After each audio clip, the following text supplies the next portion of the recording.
Justin, thank you for being here with me today. Governor Abbott has threatened to remove lawmakers who break quorum today. Is it legal for him to do that? Governor Abbott is relying on Attorney General opinion that says that the courts can, in theory, remove a lawmaker if they're vacating their office or abandoning their office. In theory, though. So how much validity is there to this? Well, it's more complicated than the governor probably presents. He can't directly remove a House member. What can happen is the Attorney General can initiate a court proceeding to have a court determine that a legislator has abandoned their office. I want to go back to that, but first and foremost, provide some context on this Attorney General opinion. Who wrote it? When was it published? What's the big takeaway?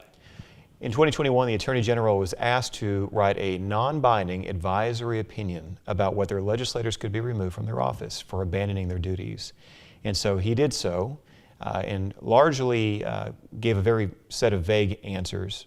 But he provided some guidance about whether a legislator could be removed from an office, and it's being used today, of course, for this potential removal. Was this following, would you happen to know if this was following Democrats breaking quorum back in 2021, or was this earlier in the year? The Attorney General was responding to the Democrats trying to break quorum again back in 2021. In your opinion, reading the opinion, what particularly stood out to you? What stood out to me about the opinion is, first of all, that it's advisory. It's non-binding.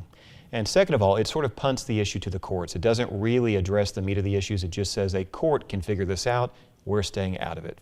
So say Governor Abbott does follow through and say, these Democratic lawmakers who are not here, I'm going to remove you.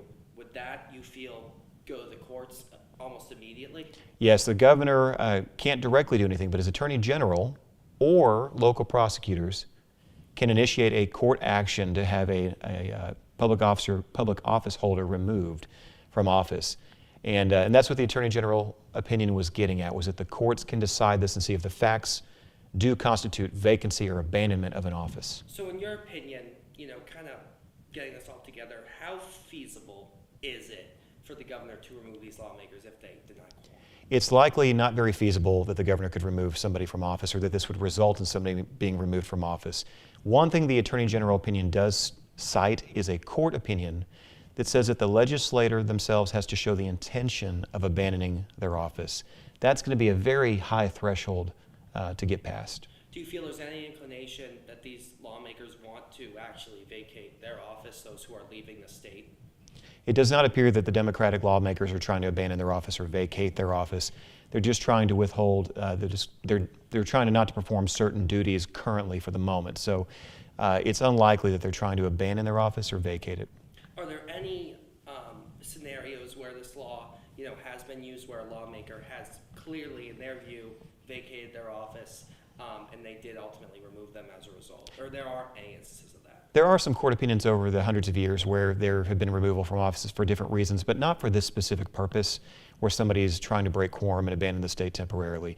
They're looking at things like the legislators just flat out disappeared and non-responsive, things like that. Do you expect the governor to go through with this? I expect the governor to follow through. I will say, though, that these quorum breaks are most likely they don't succeed very often. What we end up seeing is it's more of a messaging campaign issue, a fundraising issue. It's to rile the troops in other states, for example. But more often than not, it just takes one or two legislators to come back and have quorum again. So it doesn't really always work for that long. Anything else you'd like to tell our audience? The governor can call unlimited special sessions. So he can keep going and call another special session every 30 days. It's very hard for a Democratic lawmaker to stay out of state for months and months on end for various reasons. So I expect that this will probably end soon.